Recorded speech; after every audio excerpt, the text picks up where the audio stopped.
This is Key Point on TV3. We're live on 3FM 92.7, also on TV3 Ghana on Facebook and on DSTV channel 279. The Voice of London Radio in the heart of the City of London, and the Voice of London Television as well. When I played that video of the late Dr. Ibrahim Murtala Mohammed on Key Point just a little over a month ago, there was one other person who's passionate about the fight against illegal mining you saw seated next to him. He's with us in the studio this morning. Engineer Dr. Kene Ashigbey is the Chief Executive Officer of the Chamber of Mines, Ghana, and also the convener of the coalition against galamsey in this country. Engineer Dr. Kene Ashigbey, good morning. Thank you for joining us. Alfred, I'm not too sure there's anything good about the morning. You can talk about a morning, but there's nothing good about this morning, and it's sad. I've gone through several emotions. Yesterday I was angry. Today I don't know what I am. I don't know what state I am in, but the first thing is we want to wish the families our condolences. I am reminded of the 16th of October 1983. A 13-year-old boy, I was in the house, and a policeman walks to my house and then asks me my name. And I tell him my name is Kenneth Ashigbey. And he says to me, and I remember very vividly, I am sorry, your father was in an accident and your father is dead.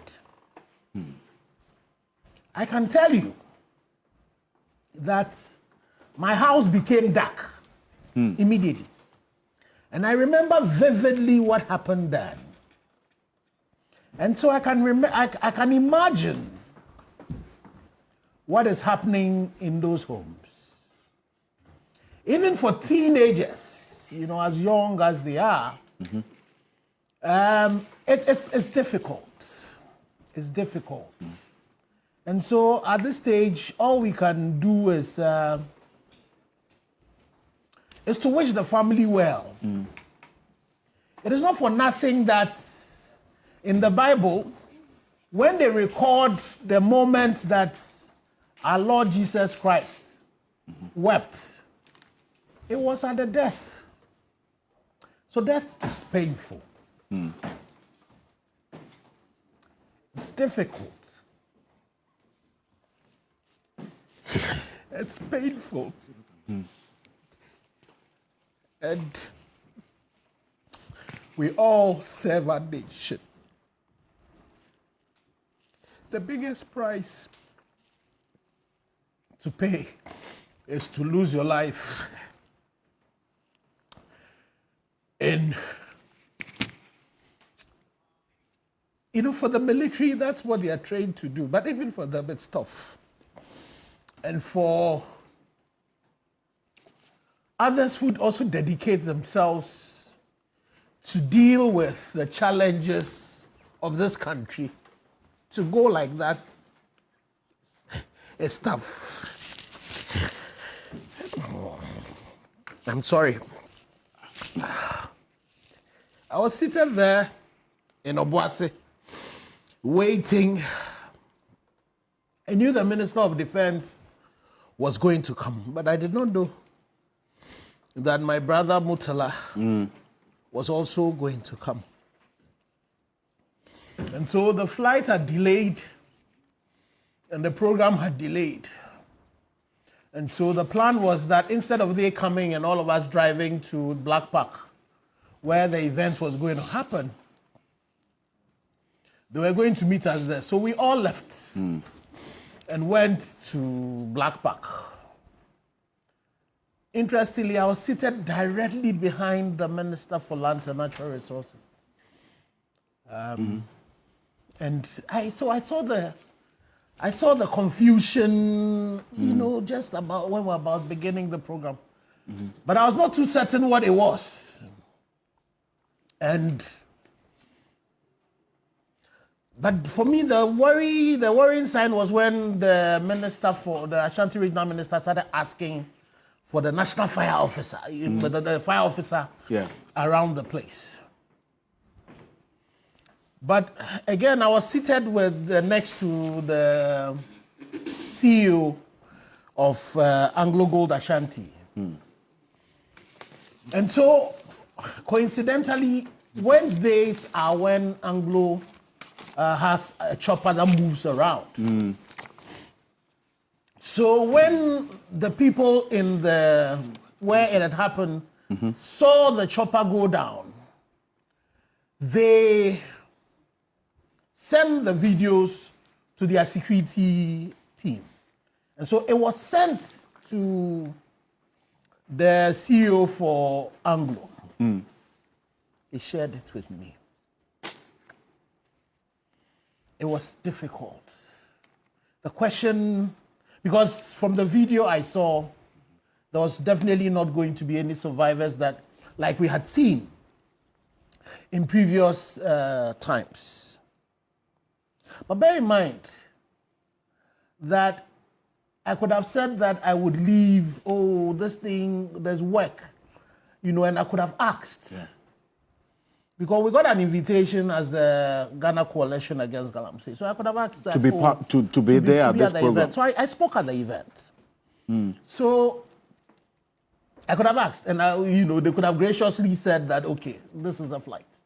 So any of us could have been on the flight coming to the space. And for me, as a country, we should be ashamed of ourselves. We are all complicit in this thing that has happened.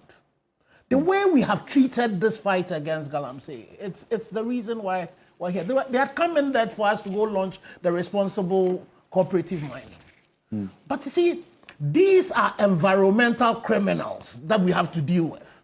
But we decide to look at it in other ways. His Excellency calls it a national emergency. But His Excellency will not declare the state of emergency so that we can deal with this decisively. My prayer is that the blood of these 8 gallant Ghanaians will not go in vain. Like the blood of Christ, came in and did some change. These people have sacrificed their lives for us. And so from the coalition, even as we mourn with this 8, the most important thing is their memories. The price that they have paid should ensure that these environmental criminals do not continue. That those that we know should be dealt with decisively. That those who are still, as we speak, currently in the fields on our water bodies and all of that, they need to be dealt with. Otherwise, we will be a people that will be described in very bad ways. You can have the situation where you have 2 ministers of state, a pilot, my brother Muntaka, Mutala. This is a member of parliament. A member of parliament. Very busy, but was able to go to University of Ghana and pursue a PhD. Yeah. And in doing his PhD, he didn't go and take a subject that had data. He went and went into an area where there was no data and did primary research. And political science. And then you have what? How many PhDs do you have in Ghana? But how many PhDs were on that flight? How many, military people do we have? And we lose 8 at a go. It cannot be in vain. So and for us at the coalition, and even from the chamber, we're saying that this should not be in vain. Based on this, we should ensure that we stop the irresponsibility. We go back to responsible mining. And for the coalition was divided. I was pushing that we should change the name of galamsey to environmental crime. We should stop calling it. Because you know what we've done? We've normalized that crime. We've normalized that ecocide. We should stop calling it that and call it what really it is. There are some politicians. Some of them might even be, around by now also be weeping and wailing. But all of them are people who are benefiting from these things that are happening.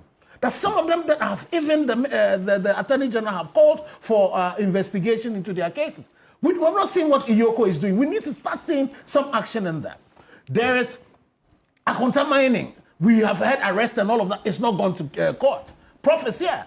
Prof's report is laden with a lot of suspected criminals who are still walking around. Some of them are even shedding tears, as all of us are shedding tears. There's the NDC MP for Awen, who has been accused by his traditional authority of being engaged in galamsey. What is happening to him? There is the NDC constituency chairperson for Dunkwao and Axim. What is happening to them? And so it is important that everybody who is involved in this heinous crime that results in Ghana losing 2 ministers and 6 others at the same time, we don't treat this thing as normal. Enough is enough. We need to ensure that this is the point of inflection where we stop this thing that is happening in our country. It cannot be. The number of lives that have been changed because of this. I still sit here after how many years in 1983, and I look back. And some of the things that I thought, opportunities that I have lost. I sit and some things happen and I say, if my father was here, what will happen? There are a lot of children who will still be saying that. There are a lot of women who by this time are feeling that pain. We don't know how they are feeling as we speak. All of us, all of these things that we're doing, after a while we would return to our works. We will return to our normal lives. They will never return to their normal life. And I'm not saying this based on what I have heard. I am telling you this as a 54-year-old man who lost his father in an accident. Again, in an accident, a lorry accident on the 16th of October, 1983, and I still feel that pain. And I see it in my little sister was in the vehicle when that happened. And I know what she has had to go through. I know what the challenges my mother had to go through when that happened. So we should make sure that this sacrifice that has been done, not only by this aid, but the mother who is sitting and hearing her only son go, that wives that are seeing this will not be in vain. I plead, but the kukuno, His Excellency, but the kukuno, I beg you, mean Babu fight, but Paul Cho, don't let this go in vain. This responsibility is on nobody else but you. This is a pain that you feel very close because these people were closer to you than any of us can imagine, apart from their families. So His Excellency, I can't speak your local language. I have spoken to you on that particular language. I plead, don't let this be in vain. Don't let this be in vain.